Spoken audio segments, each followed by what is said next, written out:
Europeans, you do a lot of working over there. I much prefer Americans. Why? Because I don't have to talk slow when I talk to them because they understand what I'm talking about, and that's always a problem when you tour in Europe. You have to talk real slow because they don't speak English, and there's not the same kind of sense of humor, and it's easier for me to relate to Americans. You once said Americans don't have a whole lot of taste, in your opinion. Do you feel that way? No, I don't. That's not the quote. I think that the quote was much more amusing than that, and it's probably something that you can't say on television. What was it? I think I said in a Time magazine article that Americans wouldn't know music if it came up and bit them on the ass. But the reason I said that was not because I was reviling Americans. It was in reference to the fact that they're never given the criteria by which to judge between good and bad, not just in music, but in most other things. When you go to school, it had been my experience of schooling up until that time that the training you got was the training to be a consumer and not to think. You get enough information to get a job and to know how to read a label on a product, read the price tag, and go out and buy it. And that was your role in society. And you didn't really get too much in the way of logic training or, any nuances of philosophy in there. It was just cut and dried. Do you like playing Los Angeles? Southern California is your home. San Diego, Lancaster is where you came from.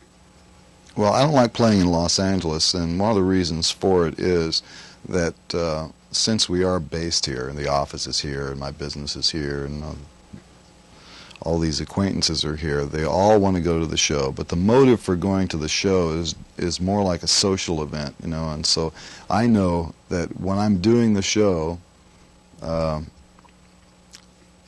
I can't do the same kind of a show that I would do anyplace else because there are these people out there who just want to be there and talk to each other during the show, and they're not even watching the show. They're just sitting there talking to each other and having a social event, and that bothers me. Is that typical of L.A., Frank? L.A. audiences? Well, the audience that was at the show last night seemed quite enthusiastic, but by New York standards, it would be a very, very tame audience. I mean, they were hooting and hollering and everything, but that's a very mild reaction. Would you live anywhere else but here? Oh, I would love to, yes. Where? I would like to live in Hawaii. I think it's pretty there. But you don't, you live here. Why? Because this is where my business is. All the services that support the business that I'm in are located here. The equipment that I need for the touring business I can get built here. Most of the musicians that I hire live here, and it's just convenient for the business. But other than that, I've lived in this area long enough where I've seen it deteriorate quite a bit, and I don't feel too good about L.A. these days. The tour you're on now, is it long by your usual standards? How long is it, and where all are you going? This is the 1980 World Tour, and there's about 70-some dates in it, and the first part of it is the U.S. up until May 11th, roughly, when we play the Nassau Coliseum in Long Island, and then we have a few days off, and then we go to Europe, and we're over there until about the 4th of July.